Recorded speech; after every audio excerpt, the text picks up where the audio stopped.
In my research, I'm interested in how teachers and teaching are framed in newspapers. There are predominantly 5 frames. So the Audited Teacher is about the use of measurement data in newspaper articles. And this measurement data can take many forms. And ironically, it uses an awful lot of economic language. So things like value for money agendas or words like productivity, input and output equations.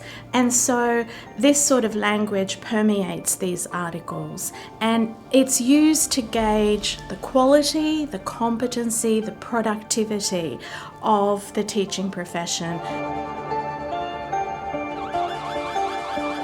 The accountable frame is related to the use of public money in schools and the need for transparency in relation to the use of that money. And often there is the suggestion that a lot of money has been put into education and there's very little to show for it.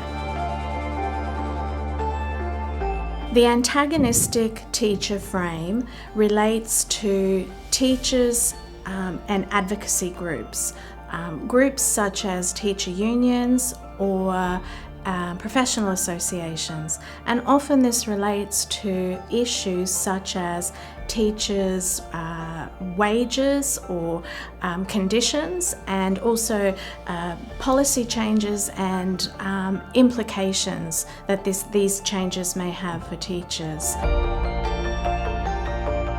The Derelict Teacher frame portrays teachers through behaviours that could be identified as misconduct. These behaviours are morally or ethically questionable in relation to teachers and young people. The Dedicated Teacher frame portrays teachers mainly through human interest stories and often singles out a number of teachers as heroes within the profession. Here are all the frames and a breakdown of how they are represented in the print media in this one study. There is, of course, overlap. Across all research projects, the audited and accountable teacher was the prevalent framing in newspaper texts. In one study, I found just over 90% of reporting framed teachers and teaching negatively through deficit discourses.